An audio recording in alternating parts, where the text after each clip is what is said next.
dziękuję za połączenie z hotelem Sheraton Grand w Warszawie. Czy mogę pomóc? Dzień dobry. Znalazłem ofertę na nocleg w waszym hotelu i ta cena to 358 zł. Jest to oferta bez śniadań, ale wydaje mi się ciekawa. Czy jesteście w stanie zaproponować coś ciekawszego?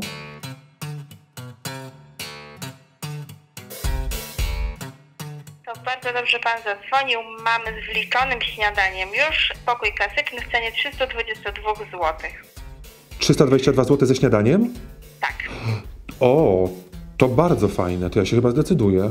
Jeśli chciałby pan, to mogłabym panu zaproponować pokój premium, czyli takiej troszkę wyższej kategorii w cenie 402 zł, więc różnica to jest tylko 80 zł. A będzie pan miał pokój na najwyższym piętrze dostępnym w naszym hotelu, więc już mamy troszeczkę lepszy widok. Pokój też będzie bardziej przestronny. Dodatkowo w ofercie między godziną 18 a 20 ma pan dostęp do happy hour, gdzie serwujemy przekąski, napoje i może pan też przez cały dzień korzystać z wody, różnych soków, kawa, herbata, wszystko w naszej restauracji hotelowej. Fantastycznie. To ja się na takim razie na to decyduję. Czas zrealizować nocleg, który zapewniłem sobie jakiś czas temu. Jak wiecie, zadzwoniłem do recepcji i dostałem naprawdę bardzo dobrą cenę. No dobra, w takim razie śmigam do pokoju. Pierwsze wrażenie bardzo pozytywne, ale o pokoju powiem wam nieco więcej, jak zostawię swoje rzeczy. Tym bardziej, że pokoje w hotelach 5-gwiazdkowych różnią się od tych w 4-, 3-, 2- i 1-gwiazdkowych. No i na tych różnicach też się dzisiaj skupię, aby nieco je wam wyjaśnić. No ale dobra, zaczynamy od początku. Wchodzimy do pokoju, po lewej stronie łazienka, po prawej stronie szafa. Od czego zaczynamy? Od szafy. Walizka jest, kurtka jest. Zerknijmy, co jest w szafie. No dobra. W szafie mamy bagażownik, deskę do prasowania, żelazko i szlafrok. Nie wiem, czy wiecie, ale szlafroki są obowiązkowe w pokojach w hotelach kategorii 5 gwiazdek. W żadnych innych. Jeżeli znajdziemy szlafrok w 4, znaczy, że się bardzo starają. No dobrze, coś jeszcze. Kolejna część szafy. No i tutaj mamy dwa elementy, które muszą pojawić się w pokoju w hotelu 5-gwiazdkowym, czyli safe i barek. No i łazienka.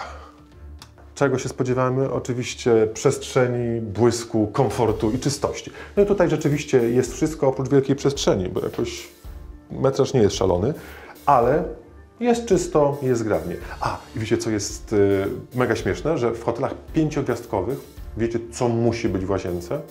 Dwie rzeczy. Waga i telefon. Telefon względy bezpieczeństwa, waga pewnie, żebyśmy sprawdzali, jak tyjemy na hotelowych wypasach.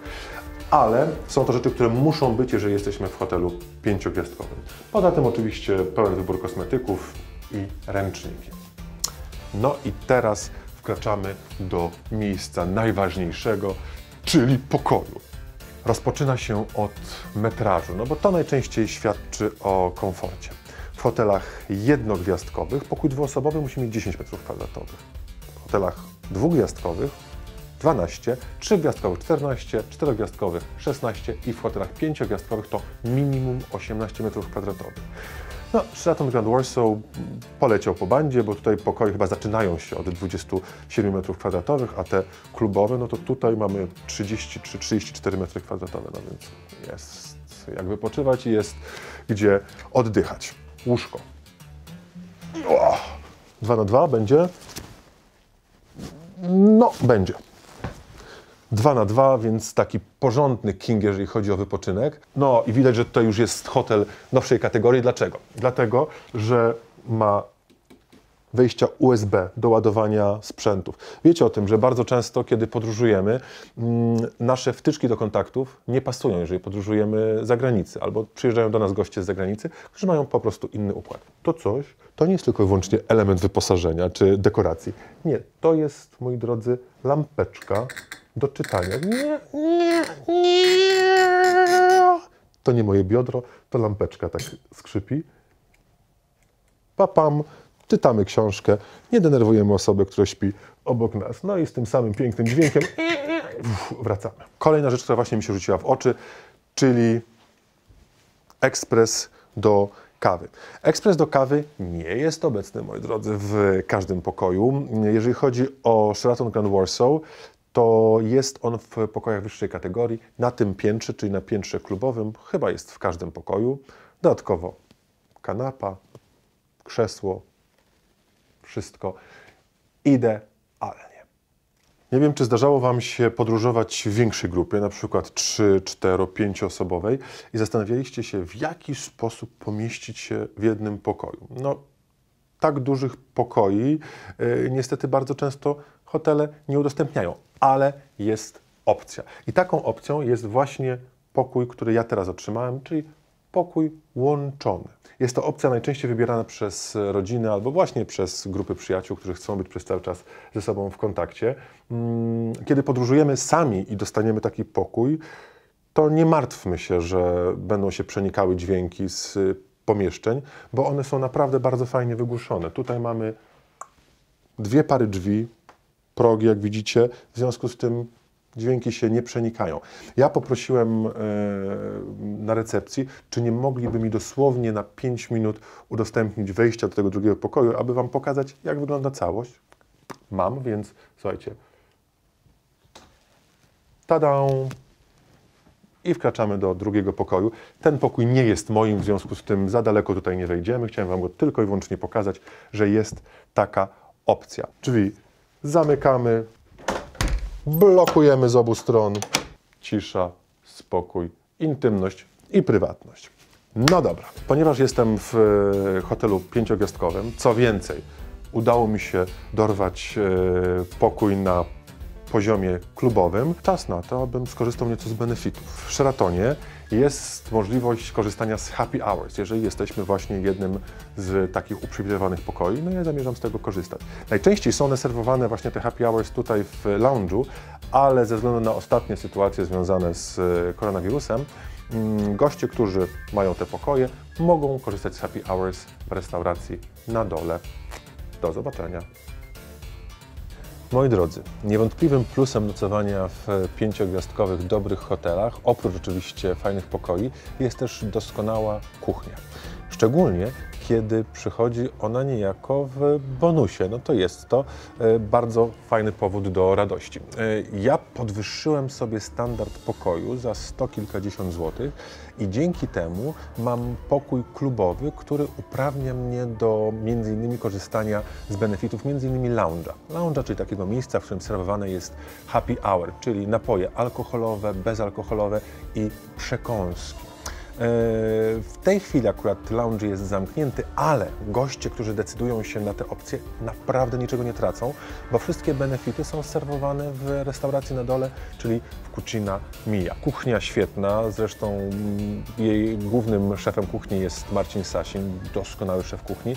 I ja tutaj dzisiaj dostałem makaron w kremowym sosie, sałatkę z wołowiną taką pikantną, no i dodatkowo tartę z boczkiem i wybór słodyczy.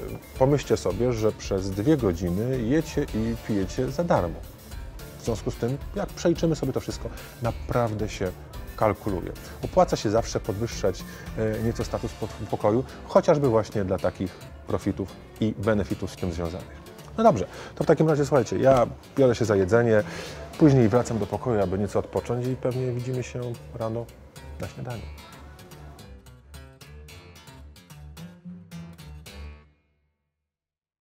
Ponieważ ja kocham jeść tak bardzo, że dla mnie lodówka mogłaby mieć drzwi obrotowe, to oczywiście dzień zaczynam od śniadania. I teraz mam dla Was dobrą radę. Kiedy decydujecie się na śniadanie w restauracji hotelowej, to wybierzcie te godziny, które mają najmniejsze obłożenie. Bo wiecie jak to jest. Są pewne przedziały, w których absolutnie wszyscy, od 5-letniego dziecka po 70-letnią babcię, zamieniają się w wojowników. Jest jeden wolny stolik? This is Sparta! No jest walka. No i oczywiście też zwracajmy uwagę na to, co nakładamy na talerz, żeby jedzenia nie marnować. Ja wiem, przy bufecie wszyscy sobie folgujemy, no i temu szaleństwu ulega też nasz żołądek, który siedzi i zastanawia się, co to jest za dieta, co to się łączy w niej jajecznicę ze śledziem, ananasem, arbuzem, mafinką, sokiem, serem i szynką.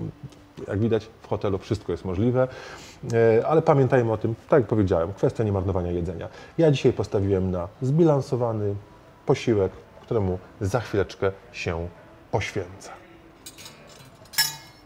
Wyspany, wypoczęty i najedzony. Koniec wizyty. Zresztą ta wizyta miała na celu pokazanie Wam, jak wygląda właśnie nocleg w hotelu Sheraton Grand Warsaw. Mam nadzieję, że Wam się podobało. Jeżeli tak, to lajkujcie, subskrybujcie i w komentarzach wrzucajcie pomysły na kolejne hotele, które chcielibyście razem ze mną zobaczyć. Mam nadzieję, że wykażecie się kreatywnością, tym bardziej, że hoteli w Polsce mamy sporo. Ja jestem bardzo zadowolony z tego przede wszystkim, że udało mi się podwyższyć standard pokoju za niedużą kwotę i do tego Was za każdym razem namawiam. Próbujcie, dzwońcie, kto Wam zabroni, a nuż się uda. No i zwróciłem uwagę na jedną bardzo ważną rzecz, że do Sheratona warto wrócić dla samej kuchni. Nie wiem, czy to nie będzie fajny temat na kolejny odcinek. Kuchnia w Sheratonie. Zobaczymy. Hotel Sheraton Grand Warsaw ma 350 pokoi. Jeżeli chcecie dowiedzieć się dlaczego... Mam nadzieję, że Wam się podobało. Jeżeli tak, to lub... Hotel Sheraton Grand Warsaw ma 350 pokoi i apartamentów i mnie dzisiaj udało się... Ja jeszcze...